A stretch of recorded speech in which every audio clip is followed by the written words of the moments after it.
আল্লাহ রাব্বুল আলামিনের লক্ষ কোটি কৃতজ্ঞতা প্রকাশ করছি। তিনি বছরের শ্রেষ্ঠতম ও ফজিলতপূর্ণ মাস রমজানুল মুবারক আমাদেরকে সহি সালামত কাটানোর তৌফিক দিয়েছেন। আলহামদুলিল্লাহ। মৌসুম গরমের ঠিক, কিন্তু তিনি মেহেরবানি করে 2-3 দিন ব্যতীত পুরা মাস আবহাওয়াকে এমন শীতল করে দিয়েছেন, রোজা রাখতে আমাদের তেমন কোনো কষ্ট হয়নি। আজকেও আলহামদুলিল্লাহ বড় সুন্দর আবহাওয়া, সুন্দর পরিবেশ আমাদেরকে ঈদের জমাতে এসে একত্রিত হওয়ার তৌফিক দিয়েছেন। আলহামদুলিল্লাহ। এই মাস অতিবাহিত হয়ে গেছে, আজকে ঈদের দিন, খুশির দিন। খুশির কারণ, ইহ পরকাল যখন সুখময় হয় তখন খুশি হয়। ইহ পরকাল সুখময় হওয়া নির্ভর করে গুনাহ খাতা, অন্যায়, অপরাধ ও নাফরমানি মাফ হওয়ার উপর, নেকি কামাই করার উপর। রমজানুল মুবারক ছিল নেকি কামাইয়ের মাস, গুনাহ ক্ষমা করানোর মাস। আমরা তো জানি না নেকি কি করি, অর্জন করতে পেরেছি, গুনাহ আমাদের ক্ষমা হয়েছে কিনা। ফারুক আজম সৈয়দনা হযরত ওমর ইবনুল খাত্তাব রাদিয়াল্লাহু তাআলা আনহু, খলিফাতুল মুসলিমিন, জীবদ্দশায় যিনি জান্নাতের সুসংবাদ পেয়েছিলেন, যার শানে রাসূল আকরাম সাল্লাল্লাহু আলাইহি ওয়াসাল্লাম বলেছেন, আমার পর যদি কোনো নবী হতো তাহলে ওমর নবী হতো। ঈদের মাঠে সকলে সমবেত, তিনি অনুপস্থিত। দেখা গেল তিনি ঘরে কাঁদতেছেন, এখনো বের হচ্ছেন না। আমিরুল মুমিনিন, আজকে তো খুশির দিন, আপনি কাঁদতেছেন। জীবদ্দশায় জান্নাতের সুসংবাদ প্রাপ্ত বলতেছে। খুশি তো ওদের জন্য যাদের গুনাহ ক্ষমা হয়ে গেছে। আমার গুনাহ ক্ষমা হয়েছে কিনা আমি তো জানতে পারিনি, আমার জন্য তো খুশি নয়। বরকতের মাস তো শেষ হয়ে গেছে। হযরত সাহাবায়ে কেরাম রাদিয়াল্লাহু তাআলা আনহুম এইভাবে আক্ষেপ করতেন। আখিরাতের ভয় সবসময় তাদের অন্তরে লেগেই থাকতো। সিদ্দিক আকবর আবু বকর রাদিয়াল্লাহু তাআলা আনহু কোন গাছের পাতা দেখে কাঁদতেন, বলতেন, হায় আমি যদি এই পাতা হতাম, ওর বকরি আমাকে খেয়ে ফেলত। মানুষ হওয়ার দরুন আমাকে তো একদিন আসামির কাঠগড়া দাঁড়াইতে হবে আল্লাহ রাব্বুল আলামিনের কোর্টে। কোন লাকড়ি দেখলে, কাঠ দেখলে কাঁদতেন যে আমি যদি এই লাকড়ি হতাম, মানুষ আমাকে চুলায় দিয়ে বাক্সা করে খেত। মানুষ হওয়ার কারণে আমাকে হিসাব নিকাশ দিতে হবে।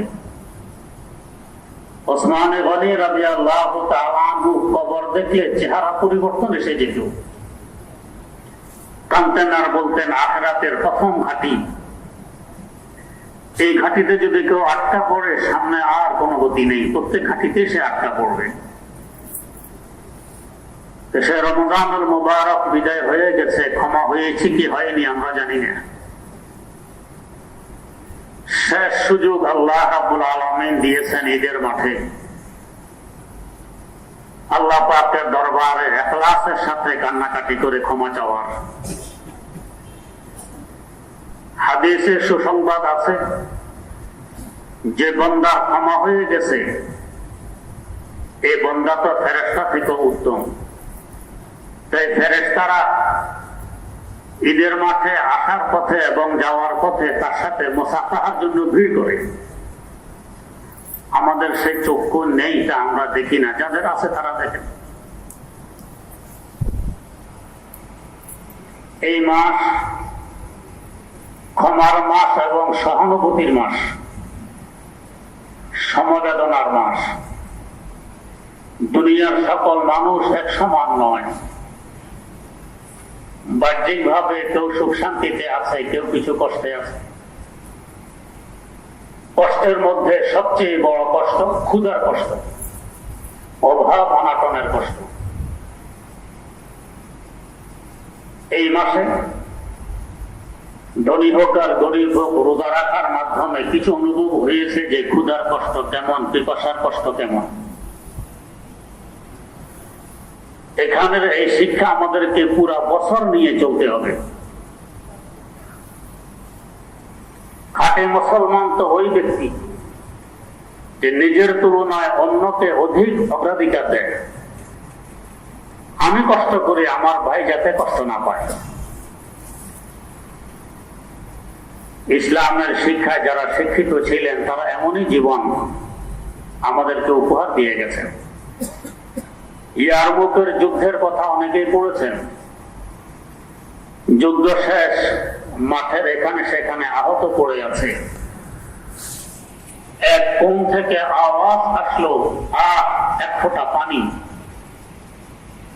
একজন মুজাহিদের কাছে এক পেয়ালা পানি ছিল, ছুটে গেছেন তাকে পানি পান করাবেন। উনি পানের পেয়ালা হাতে নিলেন, মুখে লাগাইলেন, এখন পান করবেন। ঠিক এই মুহূর্তে আরেক কোণ থেকে আওয়াজ আসলো, এক ফোঁটা পানি। পেয়ালা ফেরত দিয়ে বললেন, আমার ওই ভাইকে পান করায় আসুন, তার কষ্ট আমার থেকে বেশি হচ্ছে। পানিওয়ালা তার কাছে পানি নিয়ে উপস্থিত হলেন, পেয়ালা মুখে ধরলেন, এখন পান করবেন। এই মুহূর্তে আরেক কোণ থেকে আওয়াজ, এক ফোঁটা পানি। তিনিও পান না করে পেয়ালা ফেরত দিলেন, আমার ওই ভাইকে পান করান, তার কষ্ট আমার থেকে বেশি। তার কাছে ছুটে গেলেন, পেয়ালা হাতে নিলেন, মুখে লাগাইলেন, এখন পান করবেন। এই মুহূর্তে আরেক কোণ থেকে আওয়াজ।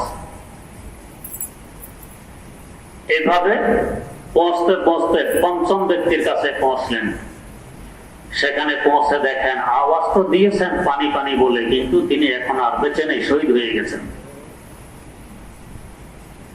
পানিওয়ালা ফিরে আসলেন চতুর্থ ব্যক্তির কাছে, এসে দেখেন তিনিও শহীদ হয়ে গেছেন, জিন্দা নেই।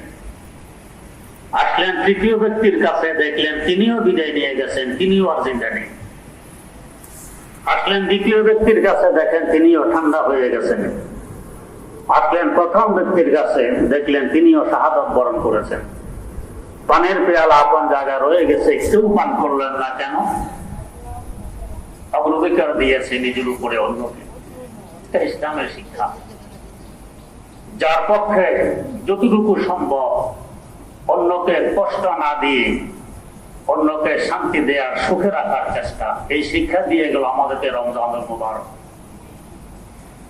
অতএব এই মাসে আমরা যেভাবে গরিব দুঃখীকে যথাসাধ্য সাহায্য করার চেষ্টা করেছি, সামনের 11 মাসও যাতে আমাদের এভাবে কাটে যে ও তো আমার না একজন মানুষ,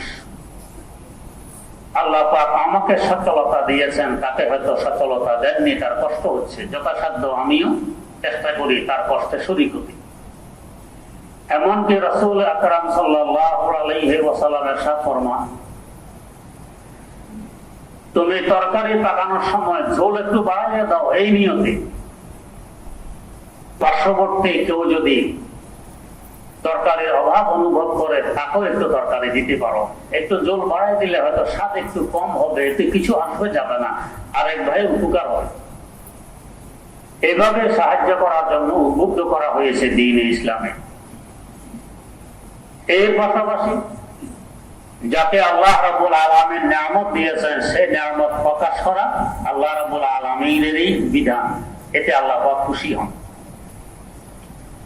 আপনার আব্বা যদি আপনাকে একটি ঘড়ি দেন, আপনি ব্যবহার না করেন, আপনার শ্বশুর আপনাকে কোনো একটা উপহার দিলেন, আপনি ব্যবহার করতেছেন না, এতে ওনারা মনক্ষুণ্ণ হবেন, বোধহয় পছন্দ হয়নি তাই ব্যবহার করে না। ব্যবহার করলে ব্যবহার করতে দেখে তারা খুশি হন যে আমার দেয়া এই বস্তু ব্যবহার করতেছে। আল্লাহ পাক ও আল্লাহ পাকের দেয়া নেয়ামত ব্যবহার করলে আল্লাহ পাক খুশি হন যে হ্যাঁ আমার বান্দা আমার নেয়ামত ব্যবহার করতেছে। যাকে আল্লাহ পাক যে পরিমাণ সচ্ছলতা দান করেছেন তাকে ওইভাবে চলাফেরা করা, এটা ইসলামের আদর্শ। এর পাশাপাশি যারা গরিব দুঃখী তারা যাতে কষ্ট না পায় সেদিকেও লক্ষ্য রাখা হয়েছে। হাদিস শরীফে আছে ফল কিনার তৌফিক আল্লাহ পাক তোমাকে দিয়েছেন, ফল কিনেছ, কমলা, তরমুজ ইত্যাদি। ফলের চামড়া তো খাওয়া হয় না, ফেলে দেয়া হয়। এমন জায়গায় চামড়া ফেলো না যেখানে গরিব দুঃখীর নজরে পড়বে, তারা দেখবে পরে আফসোস করবে, আহা আমার সামর্থ্য ছিল না, এই ফল আমি খরিদ করতে পারিনি, খাইতে পারিনি, কেউ খেয়েছে, তার মানে আফসোস হবে।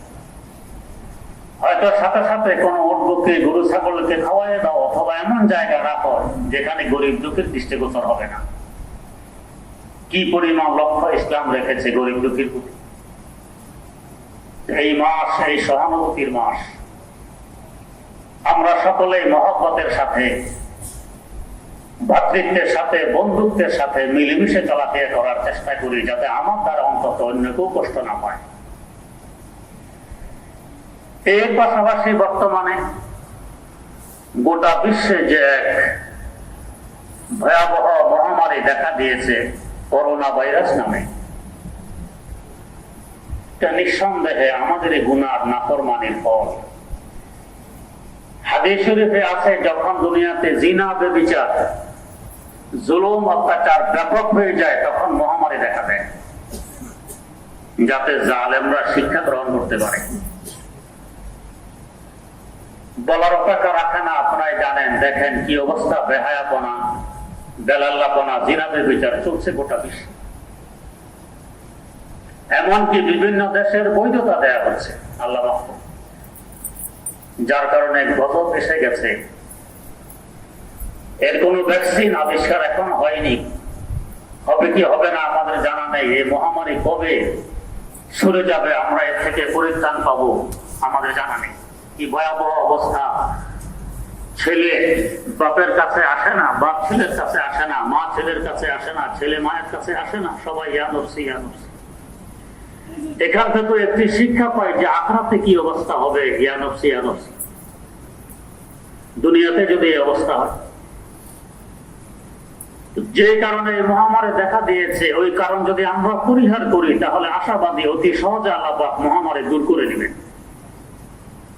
এই সমস্ত বেহায়াপনা থেকে ফিরে এসে খুব তওবা করা চাই। এর সাথে আল্লাহ পাক যে মহাপরাক্রমশালী, তিনি যে সর্বক্ষমতাময়, তার জ্বলন্ত প্রমাণ আমরা ইতিহাসে পড়েছি, তাফসীরের কিতাবে আছে। সাইয়্যিদানা হযরত ইব্রাহিম আলা নাবিয়িনা ওয়া আলাইহিস সালাতু ওয়াস সালাম যখন তাওহীদের দাওয়াত আরম্ভ করলেন, তৎকালীন ক্ষমতাসীন নমরুদ তার বিরুদ্ধে গেল। নমরুদের ভয় আমার ক্ষমতা চলে যায় কিনা, এমনকি ওনার সাথে দ্বন্দ্ব বাড়তে বাড়তে নমরুদ যুদ্ধ ঘোষণা করে। আল্লাহর খলিল মেনে নিলেন, ঠিক আছে তোমার সাথে যুদ্ধ হবে, তারিখ ঠিক হয়ে গেছে। নমরুদ হয়তো মনে মনে ভাবতেছে, আমার জনবল, অর্থবল, অস্ত্রবল কোনো কিছুর তো অভাব নেই, ইব্রাহিম তো একা, তার কাছে কিছুই নেই, সে আমার সাথে যুদ্ধ করবে। তারে গেছে গেছে জিজ্ঞেস করতেছে, ইব্রাহিম কই তোমার সৈন্যবাহিনী? আসতেছে। নমরুদ তো বোঝে কোথা থেকে আসবে, সৈন্যবাহিনী তো তার নেই। একটু পরে দেখা গেল আসতেছে মশার বাহিনী, মশা। আরো হাস্যকর ব্যাপার, মশাকে যুদ্ধ করবে মানুষের সাথে। এর মধ্যে একটি মশা ল্যাংড়া,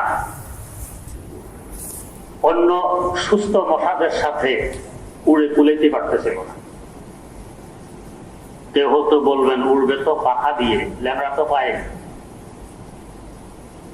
আমরা যখন সাঁতার কাটি তার মানে পানিতে ঘুরা। সাঁতার কাটতে শুধু হাত ব্যবহার হয় না, পাও ব্যবহার হয়।